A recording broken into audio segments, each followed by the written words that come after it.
Howdy film fans, I would like to start by asking you a provocative question. Do you think you could have sex with your best friend? What if you and your best friend were, let's say, sexually misaligned, as in a gay man and a lesbian woman, or two straight men? I don't know why I did that. Two straight men. What if it was for art or for some higher purpose? These questions are raised subtly, sometimes I think even more subtly than the filmmakers intended, provocatively, and for the most part with quite a bit of warm, humorous grace. In the 2009 Mumblecore film Humpday, which is the subject of this episode of what makes this film great.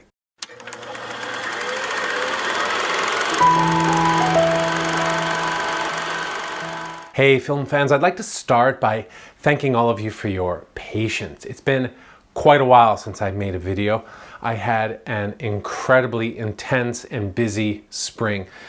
For the most part, the good kind of busy, but busy's busy, you know, so I had a lot of demands on my time, mostly professionally. So, as some of you know, I don't talk a lot about my personal life. I'm in the Department of Film at Trinity College in Dublin, and I teach film studies there and also screenwriting. And the other faculty member who teaches screenwriting was on his sabbatical this semester, so I had to teach my classes and his classes in screenwriting as well as my regular film studies classes. So I had a little bit of an extra teaching load with a lot of creative work coming in. So when we teach screenwriting, there's regular submissions of work so we can help the students kind of develop it throughout the semester. So that was going on. I was also preparing to give a paper at a conference called SCMS, which is the Society for Cinema and Media Studies, which is kind of the biggest North American academic conference for film, screen, media studies. And it was in Denver this year. And you go and you read your little paper. Well, I shouldn't say little paper. Some of them are wonderful papers. And this was my first big conference since COVID. So I really wanted to go and I really wanted to do well. So I worked hard on that paper, which I'll say a little bit more about in relation to this film in a bit. And I also had this book come out. As you can see, I'm one of the co-editors. How does this work? There it is. With the amazing scholar Martha Shearer, who's also based here in Dublin. Women in New Hollywood. This is a book we've been working on for a long time, since before COVID. We held a conference together in 2018 on this topic, pitched the book to Rutgers, which is who put it out, in the summer of 2018, and now it came out in April of 2023. It's a fantastic book. There are chapters on well-known 70s women like Barbra Streisand, Elaine May. There's a chapter on the film critic Pauline Kael. And there are chapters on lesser-known women, the couple filmmakers from the LA Rebellion, in a wonderful chapter of close textual analysis of 3 short films. Barbara Loden's Wanda is in there. There's a really great chapter on Maya Angelou, who a lot of people know as a writer. I Know Why the Caged Bird Sings and so on, but who did a lot of work in television and film and spent the 70s trying really hard to direct a film and just getting promised and then shut down, promised and then shut down. And that chapter has a lot of archival research about Angelou's efforts to direct movies in the 70s and a whole lot more. It's a really great book and I'm really proud of it. And Rutgers, in their wisdom, unlike with a lot of academic publishers, put out, this is a hardcover, my copy, but they've put out a paperback copy immediately as well. Usually academic publishers, because they want to milk the hardcover sales, don't put out the paperback for about 18 months, but Rutgers has done so already.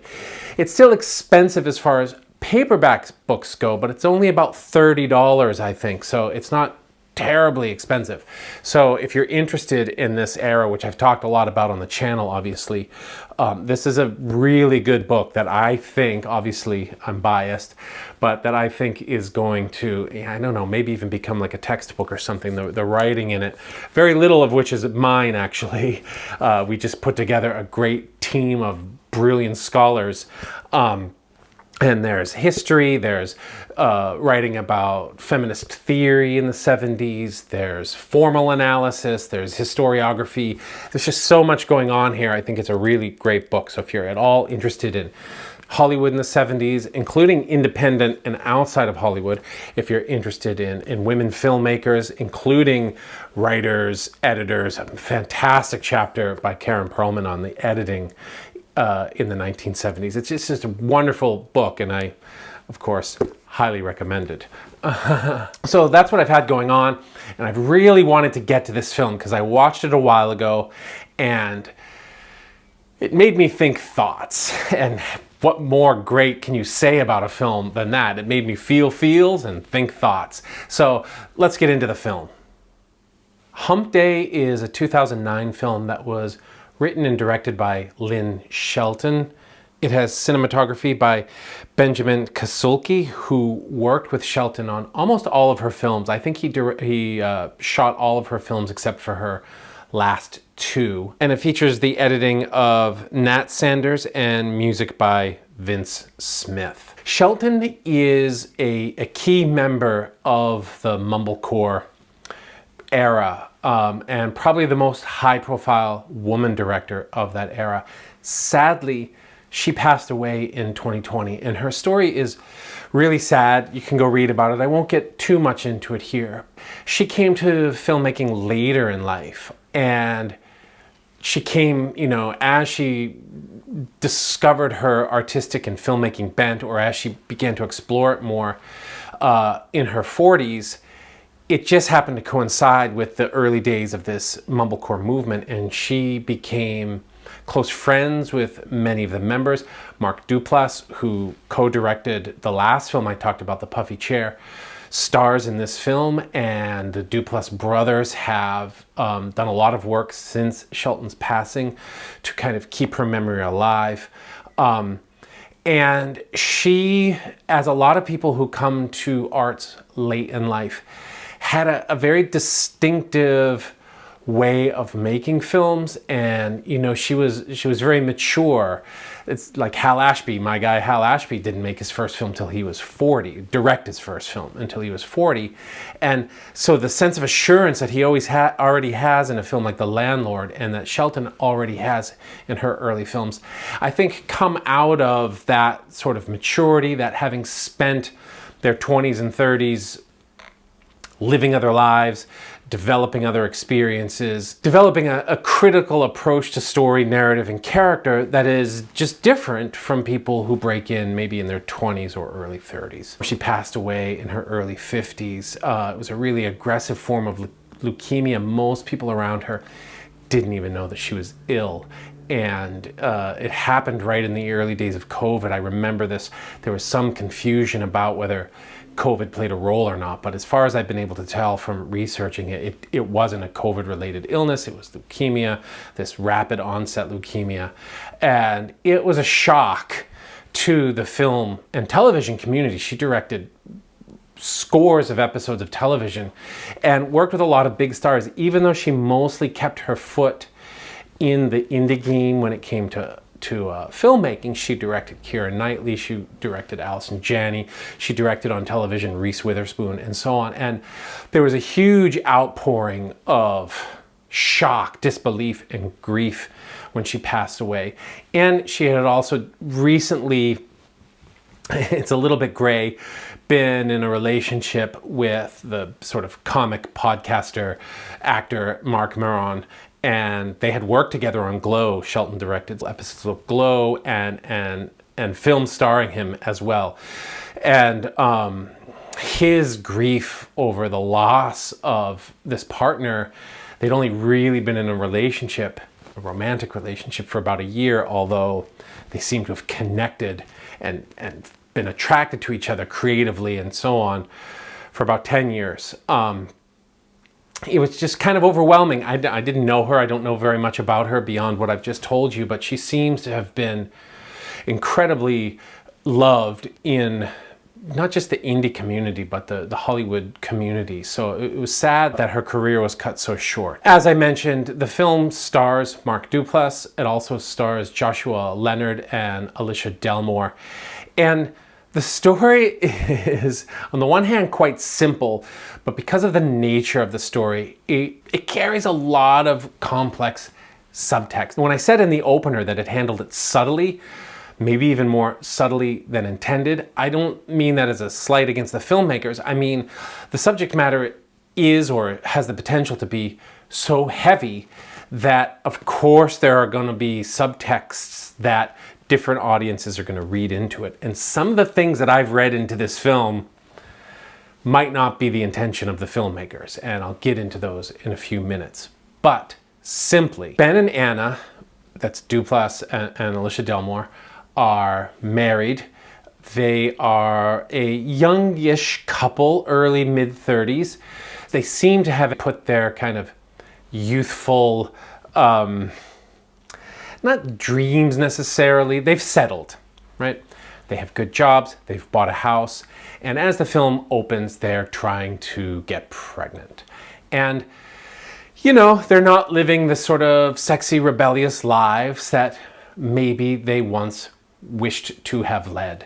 And the film does not spend a lot of time on what those dreams were. It's very much a sort of fly on the wall, you're here now. So there's not a ton of exposition, but there are key moments of exposition throughout the film that are handled really well that indicate that, you know, like so many people who get married, buy the house, start having kids, they've settled in both senses of the word. You know, they've settled into a place, but also they've settled for maybe not less, but standard, something like that. And as the film opens, Andrew, Joshua Leonard, shows up, and Andrew is Ben's college buddy. And the film implies two things at once that I think it does really well, in part because it doesn't include a ton of exposition. Ben and Andrew were friends, they were tight, they loved each other, they were best buds, they had plans, they were going to do things in life, and so on. And also, maybe it was just a college thing. Maybe they didn't know each other that well because they've drifted apart. They don't communicate that much. You know, they write letters, they drop emails once in a while, but they seem not to be really involved with what's going on in each other's lives. When Josh is the actor. When Andrew shows up, he seems surprised at Ben's house and Ben's marriage. He doesn't know Anna, so he's surprised about all of this stuff. So that would imply, I think, that as tight as they were and as best bud, as bro bud as they were, it wasn't, you know, it didn't have legs, this relationship. But the memory of it is important. So when Andrew shows up, Ben's really happy to see him. Ben Coleman, you're under arrest for 1997 sodomization of the field in this...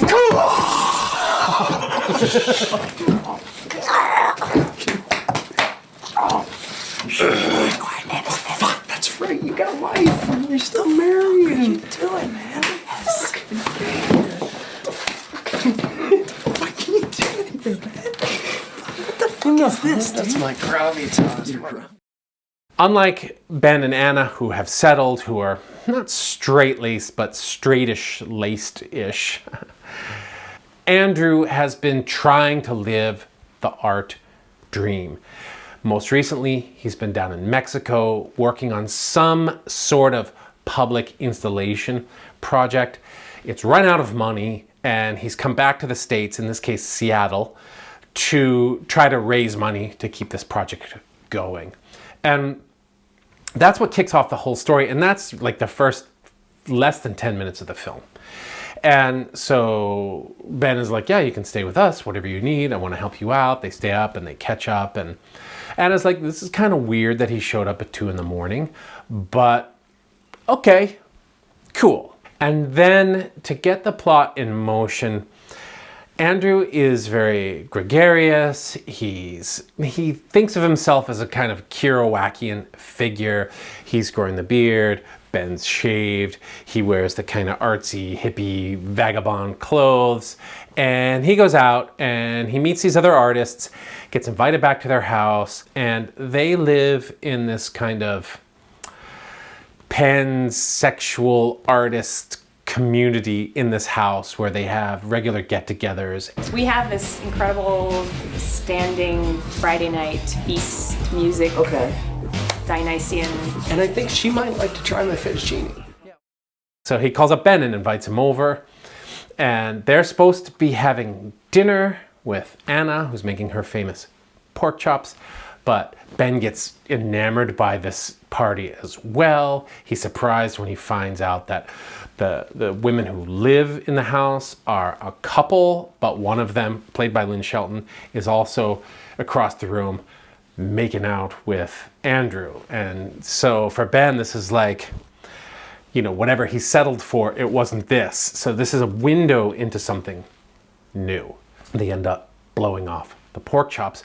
But that's not the key thing. The key thing that comes up is that very soon in Seattle, I think this is based on a real event, there's going to be this mini festival where artsy types make artsy porn films, and they all get together and they go and watch their porn films, and everybody's drinking and they're talking about this, and Andrew's like, I'm gonna make a film, and Ben's like, you're not gonna make a film. He's like, no, I'm gonna make a film. What film are you gonna make?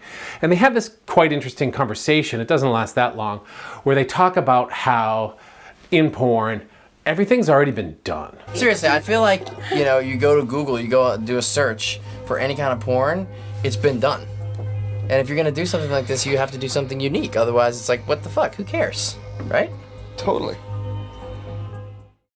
They realize that you could do this. There's not a lot of dude on dude who are not gay. Could you even? Totally. If you could do it, that would be amazing. I don't know if you could actually do it. As in like, I'll pop a fucking pill and I'll be. I mean, okay. I think you guys are onto something. This is what we're doing. What are we doing? You and me. Two straight dudes. Straight balling. Beyond gay. Beyond gay. It's beyond gay. I know you're. Thus begins the film. The rest of the film is really like a series of negotiations between the characters. Ben and Andrew negotiate throughout the film, are we really going to do this? Once they decide they are going to do it, now Ben has to enter a very delicate negotiation with Anna. He doesn't know how to tell her this. And this is because there's so much going on in their relationship. They're trying to get pregnant. She is, that we're told from the very beginning, ovulating right now. They really want to do this. So Ben's attention should be, as a caring partner and so on this, you know, process on making love with his wife and trying to help her conceive. But he's distracted by this project with Andrew, and that causes conflict in their relationship. There are also sort of secondary negotiations between Andrew and Anna. Andrew's still a guest in the house. At first, Ben doesn't tell Anna the whole story, and so as she and Andrew are trying to get to know each other for the sake of Ben, there's this thing weighing there, and the film handles this really well, because you know when you're watching that Andrew knows what it's about. You also know that Anna doesn't know the whole story, and you know that they don't know what each other knows. It's irony, you know, there's layers of irony here, dramatic irony, which you know, makes for some really tense scenes, especially one scene in which Andrew and Anna decide to get to know each other by drinking together, because you just know it's coming. There are people who I know who are like in kind of secretly polyamorous relationships, but it's only the people like who are really fucking honest, which is what Ben said that you guys were to each other, who actually make it function. But you know, it's, I mean, not that it's polyamorous, it's like one fucking night. It's not like it has to have implications for your whole relationship or anything. I have no idea what you're talking Me and Ben having sex on film is like, you know, it's kind of crazy. Hang on, wait. And that's how she finds out, and it's not ideal, and that adds to the tension in her relationship with Ben. And so this is what's going on. There are other little negotiations going on. For example, Andrew develops this kind of, you know, superficial but fun relationship with Monica, the character played by Lynn Shelton, in which he's invited to take part in a threesome with her and her girlfriend.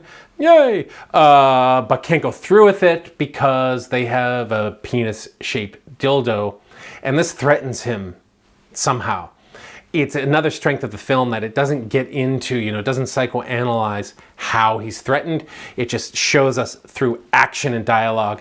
He gets freaked out. He doesn't want to take part in it. They're like, dude, it's up to you. And he leaves. And it's part of the strength of the film that a lot of the sex hang-ups, a lot of the hang-ups around sexuality are enacted, but not explained. And I think if the film took the time to say, well, he was threatened by blah, blah, blah, it would lose a lot of its power. And so, you know, this is an indie film. This is a $20,000 film. A lot of it is just people sitting and talking, people moving around, social situations, people talking some more, and two guys preparing to get it on at the climax of the film. I am going to spoil the ending eventually, and I'll tell you before I get there in case you haven't seen it. But I'll give you advanced warning before we do that. Before I get into some of the themes of the film, let's just talk a little bit about its style. When it comes to the film's cinematography, there's a lot about it that's very reminiscent of the other Mumblecore films I've talked about. It's handheld, mostly handheld. It's shot on digital. One of the interesting things that I read about the film is that Kasulki shot, and for most of the scenes, Lynn Shelton was also shooting. So they were getting footage from different angles. They were on a very limited time budget. I think they shot this in about 12 days, like 2 weeks. And so rather than have a setup, shoot it, and then break it down, reset it up from another angle, shoot it again, they were able to do it at once, which meant they obviously had to, in those scenes when they did that, block very carefully so that they didn't cross each other's camera line. But it has that handheld intimacy that you get really used to when you watch Mumblecores. A little bit of the floaty camera thing that I think seeped into mainstream Hollywood. And one thing I've been wondering as I've been watching these Mumblecore films is how much of that late 2000s, early teens, big budget floaty camera, I think it's done digitally and intentionally, but there was this aesthetic on television especially, came out of Mumblecore, because you see that a lot in these indie films, and they were very, you know, they weren't widely seen, but they were widely seen by other filmmakers. And I wonder if there was a little bleed there from the indie scene into the mainstream scene. If anybody knows, let me know below. Anyhow, you'll be familiar with this style if you've watched these films. I think it's very intimate, and that's very important. There are some wonderful shots in the film, some of them like border on cliche, but because we're in this intimate moments with these characters, these like emotionally raw moments, I think they transcend their sort of shot selection cliche. Like there's one where the two guys are talking and we get this kind of famous foreground, background. I'll be there. Okay, me too.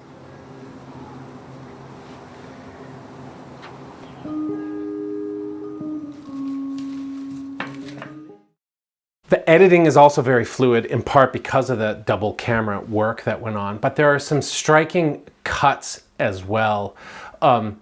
There's one, it's very subtle, but I liked it quite a bit when we're at the party. We haven't yet had the conversation about the gay porn film, but you can see that Ben is getting involved, and we have this cut. So, how do you spend your day? I'm a transportation planner. Come here, look at you.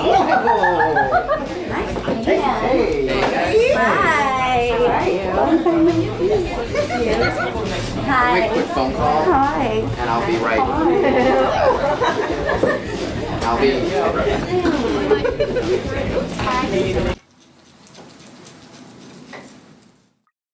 And that's kind of a standard, you know, ironic cut from one scene where there's, you know, we're now involved as the audience, and then boom, the tone changes immediately and we understand exactly why. And there's a lot of storytelling that goes into that. And the film does that in a few places. I think I basically just need to sit with her, and I need to just talk it out. She's pretty good about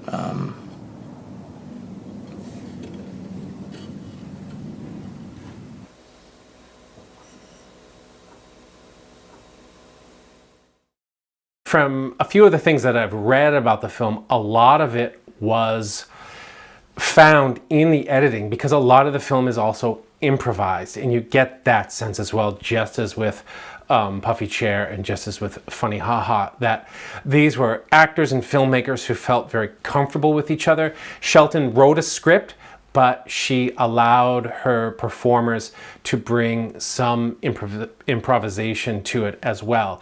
And so when that kind of thing happens, it's like in Altman or in Orrin Ashby, who I mentioned before, you're going to have meandering, you're going to have starts that don't quite work, and so on. And then getting into the editing room, having the benefit of both of those camera angles for a lot of the scenes, and then finding the film there. And it's really delicately edited so that all the things I've already mentioned, the intimate camera angles, the lack of exposition, allow the film to take on a weight that I think in less sure hands it might not have done. This film could become a big joke. That's it.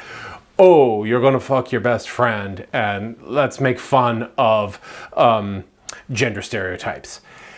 You could see this being like, Jesus, an Adam Sandler comedy or something like that. Not that they don't have their charms, but it's not.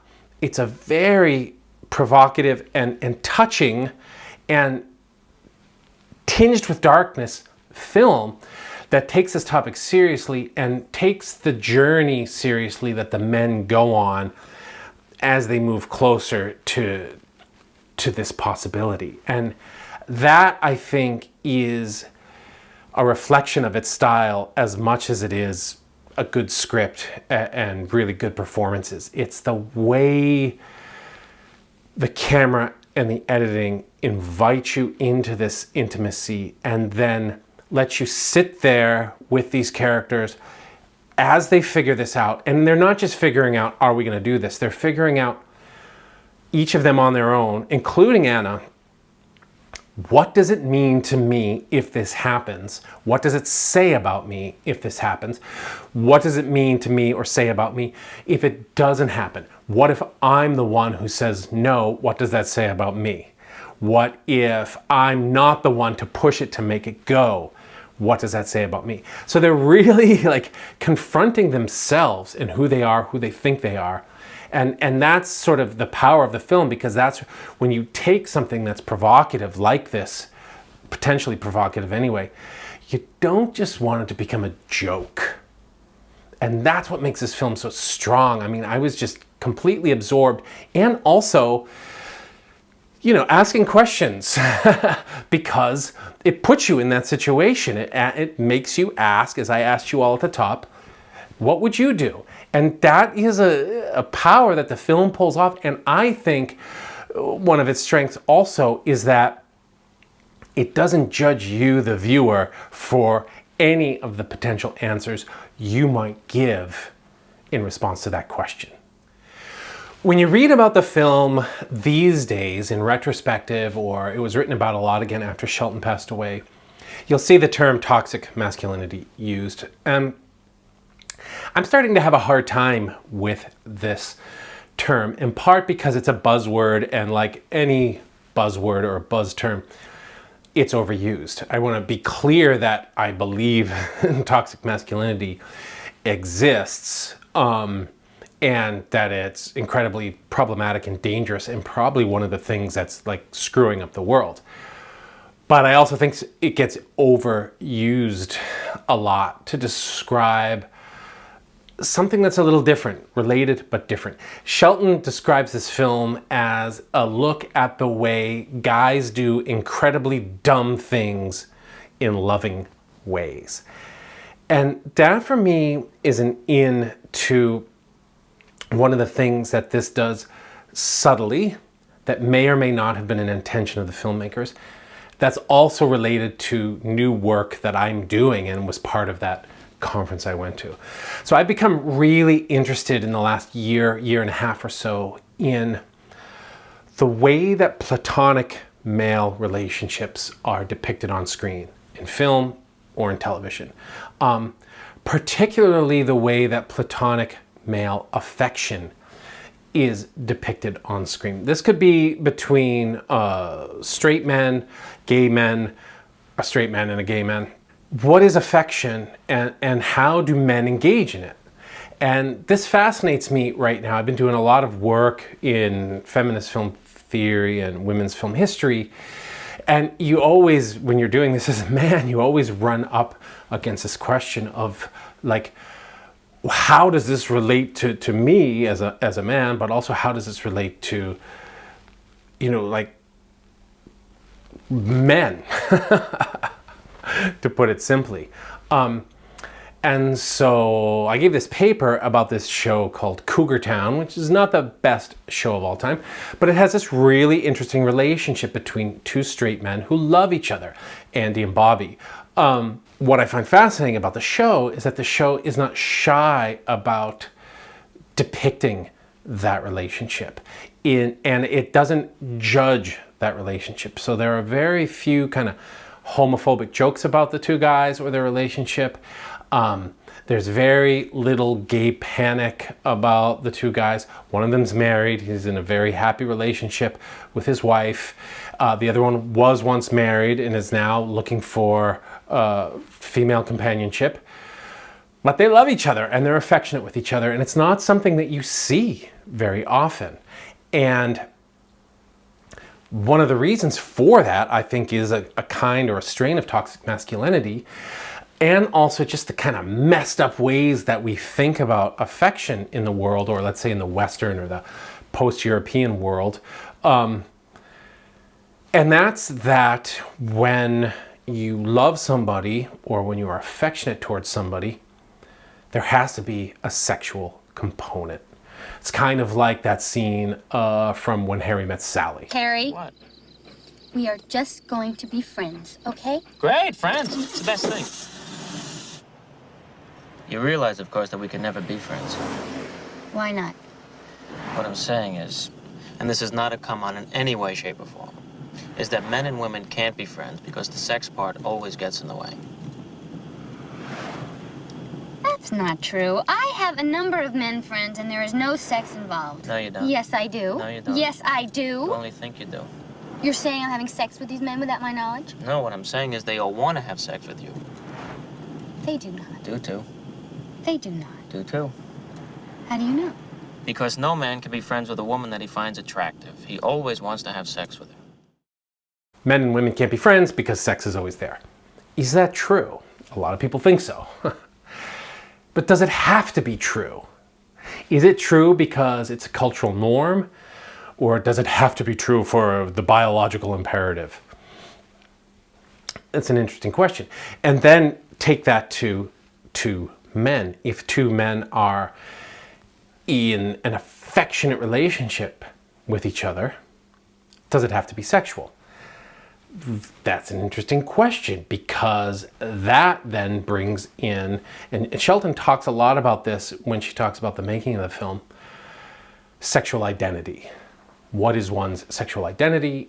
We're coded to believe, although this is changing for most of the last century or so, that you're straight or you're gay or you're bisexual, flub, right? And so therefore, if affection must be sexual, then if two men are affectionate towards each other, they must then be gay or bisexual, except they're not.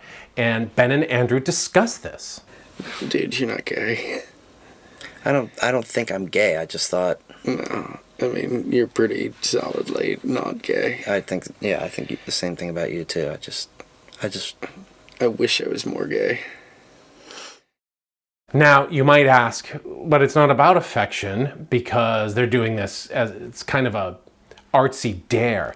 It is kind of an artsy dare, but they continue to have this conversation about why it's okay. And this is a big part of the film. It's sort of that they're both talking themselves into it, and it's sort of that they're both at the same time, and it does this really deftly, talking each other into it, but maybe also hoping that the other one is going to back out of it. And there is some toxicity there, you know? They have this whole conversation about like, I'm not going to be the one to back down. And this is tied to their identity in non-sexual ways as well, and has to do with their history with each other and their current situation. Because Ben wants to prove to himself that he's, you know, he still has that adventurous spark that he's given up by settling for the house and the marriage and the good career. And Andrew wants to prove to himself that he is the artist, the bohemian, the vagabond, you know, the troubadour that he thinks he is. And those two things have very little to do with their sense of their sexuality, but they're also questioning their sense of their sexuality. So they're entwined, even if we could parse them. And the toxicity comes in when they're so adamant that, you know, Ben is so adamant that I once was adventurous and that's still in me, so I'm not going to back down. It becomes a macho thing, a posturing thing. Whereas Andrew is like, I'm the bohemian world traveling artist. Of course I would do this. I would never back down, right? Another kind of macho posturing thing. And the scene that really ties this all together for me, it comes late in the film. It's before they go to the hotel room where it's going to happen. And Ben tells a story about when he first got to Seattle. And this is kind of a long sequence, but I'm going to show the whole thing if it doesn't get blocked. Because for me, this gets at something that I'm really fascinated with right now.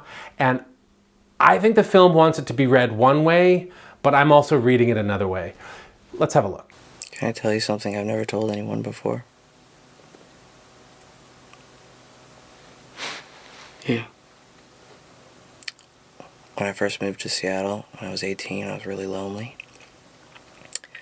I would just like rent movies all the time because I didn't have any friends. And there was this guy, a video store clerk there, who recommended a Frank Lloyd Wright documentary to me, and I normally don't take recommendations, but I was like, sure, something about him, maybe just say sure. And I watched it, and it was kind of dry, you know, and kind of boring, and I brought it back to the store the next day, and he looked at me, and I told him that I thought it was great. I don't know why I did that, because I'm not really a people pleaser, but there was something about him, and then I quickly discovered that it was the first disc in a 10-disc series. So he handed me disc 2, which I went home and watched, and liked even less. And I was determined to go back and tell him the truth this time. And when I got there and I looked at him, I said, disc 2 was even better than the first one. And it continued on in this cycle. I would see him every day and rent discs all the way through disc 10. And when I was done, I was really sad that we weren't going to have that to talk about in the store anymore. So I went home, and I couldn't stop thinking about him and those like dorky hemmed jean shorts and his pale, kind of overly hairy legs, and then just like the blue eyes just popping out. And I started imagining kissing him and it actually wasn't that weird. And then I started thinking about his balls and like how hairy they would be, and I got so freaked out, and I never went to Island Video ever again. See, what I think the film wants us to get out of this scene is that Ben went through a period as a young man, as a lot of young people do, where he was questioning his sexuality, not just young people. And he was wondering, am I in love with this man at the video shop? And what I find intriguing about this is maybe he was, and maybe he is gay, or maybe he is bisexual. But also, to go back to what I was saying before, I'm still figuring this out, so sorry if it's not completely focused. I'm doing some kind of academic work on this right now, and I'm still getting into it. I'm still kind of figuring out the terminology.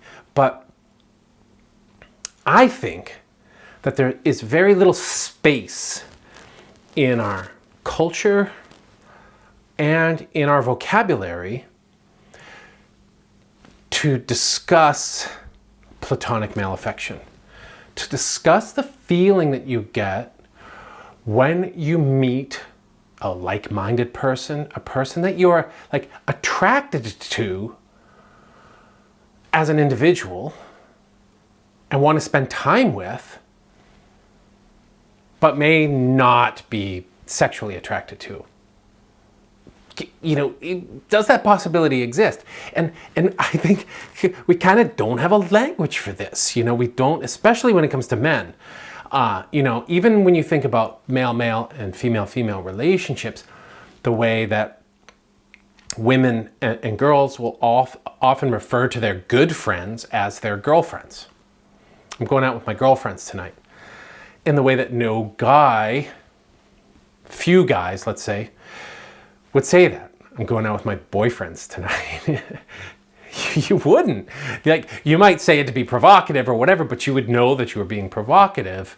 But you would say my guy friends or something like that. So this word girlfriend can be used to mean one's female romantic sexual partner, but it can also be used to mean the group or individual women, girls, that I'm affectionate with, that I love, that I care about, that I do things with. Whereas boyfriend is limited to romantic sexual partner. I don't want to get into too deep a dive about this, but just generally our language structures can limit the way we think about things, or perhaps the way we think about things limits how our language develops. It's probably a loop that reinforces each end of that, you know, so that for Ben in that scene, to come back to the film,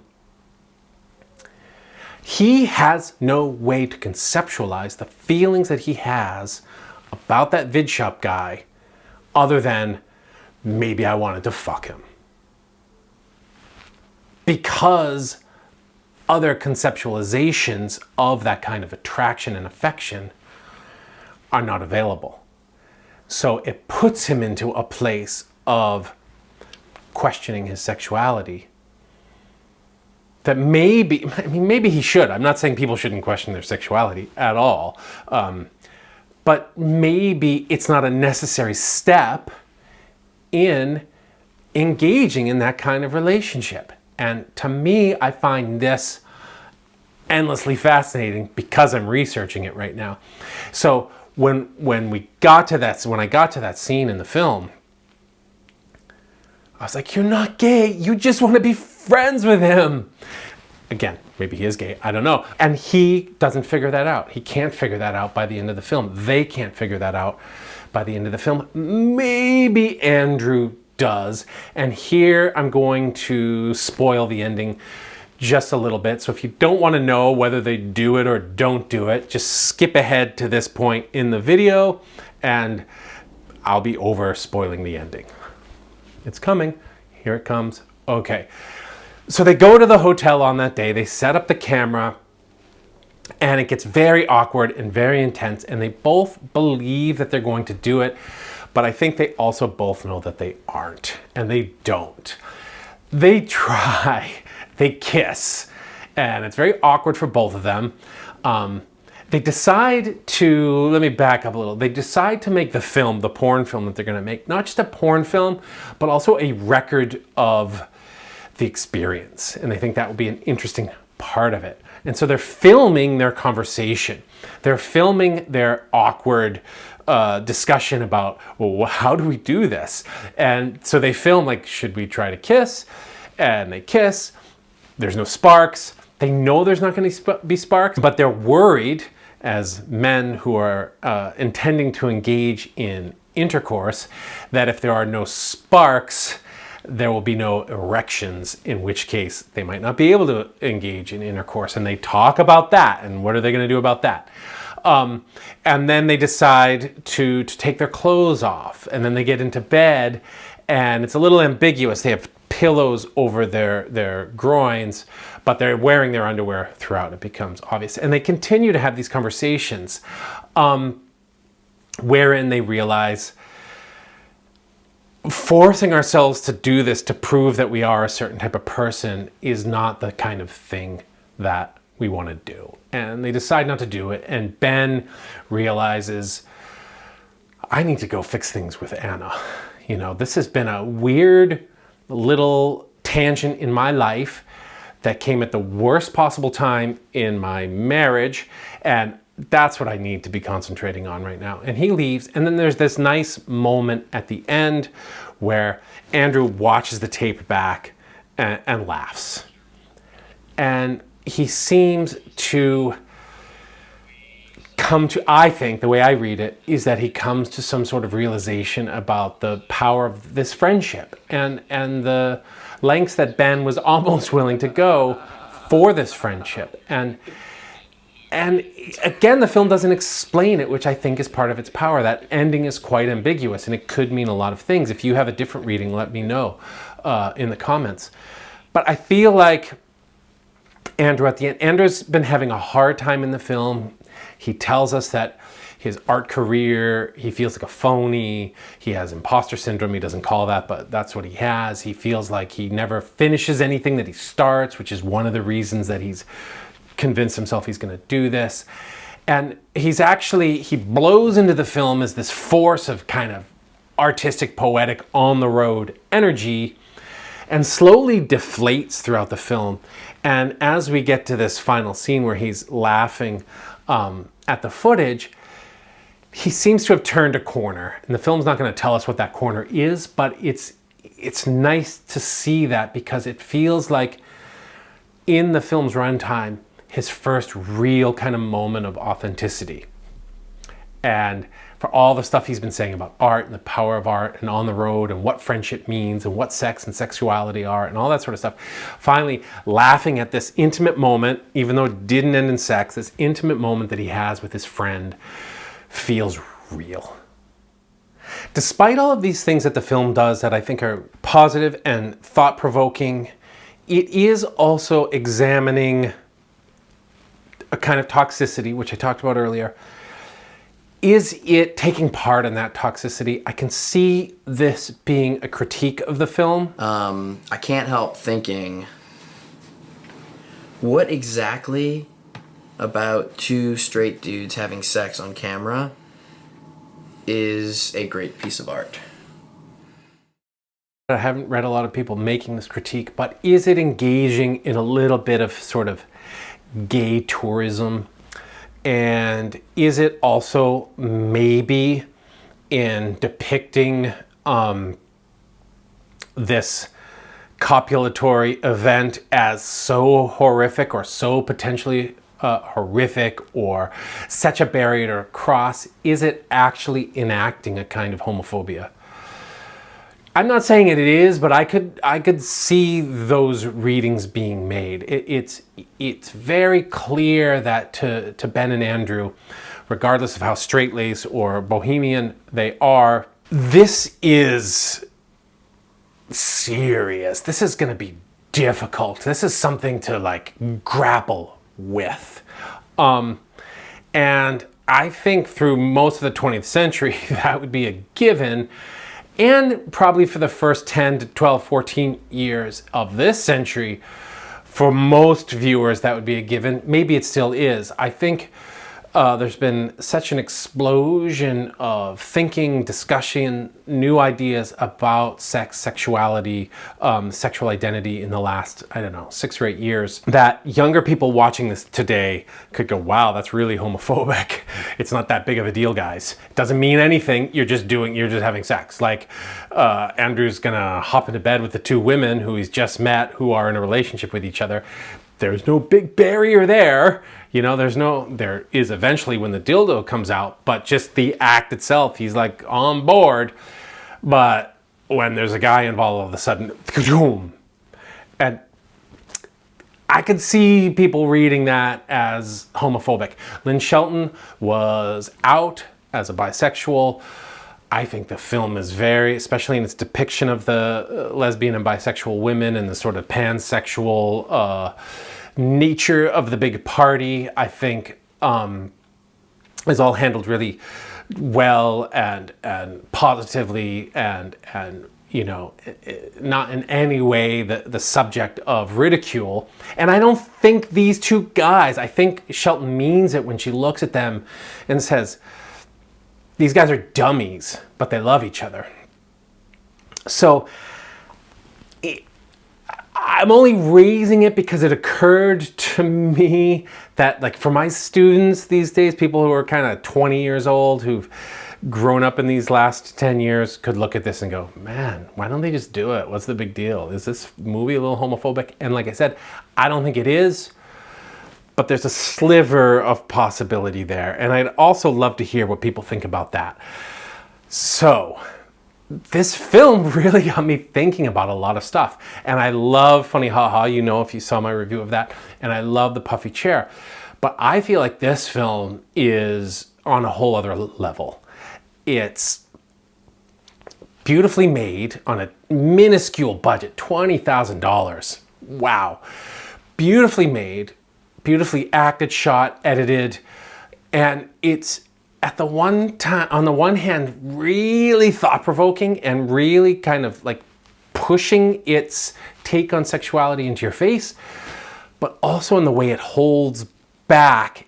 It creates so much space for contemplation, for thought, for self-reflection, for reflection on the film and what's actually going on, what these characters are thinking. It's really like art and good. And I love those first 2 films I talked about, but I feel like this film is next level. Watching, everybody, and thanks for your patience, everybody. It's been about 2.5 months or so since I made a video. I'll be working this summer, but I do have a lot more time off, so I'll be getting back into the Mumblecore films. I want to do at least 2 more, and I'm trying to put together another interview about Mumblecore like I did with Temu's about punk films last autumn. I'll keep you posted on that. And then I'm going to get to the John Sayles films later in the summer. And then I've got some other ideas as well.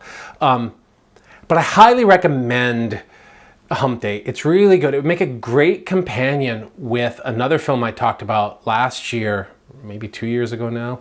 Where is Time? Old Joy, the Kelly Reichardt film, when I did a mini series on Kelly Reichardt films. You can check that out here, which is another film that very subtly, I mean, there's a lot of similarities in the 2 films in the basic plot contrivance. I think Reichardt's film is a different genre and it handles these questions. They're buried way, way deeper in the subtext, whereas Shelton's film kind of just puts them out there and then the subtext becomes something else. But I think you could do a really good sort of double feature with the 2 films, and there's a lot of discourse that would go on between the 2 of them. But I highly recommend this film, and I'm looking forward to seeing more of Shelton films. I've only seen one film, Laggies, which is, I think, her first kind of, it's not a studio film, but I think it's an A24 film, so she's stepping up, and it's good. But this was fantastic, and I can't wait to see more for films. Thanks for watching, everybody. This is Movie Talk with Aaron Hunter. I'm Aaron Hunter. Please like this video, subscribe to the channel, share it with your friends. I thank you so much for your support, and I'll see you again soon. Until then, keep watching movies.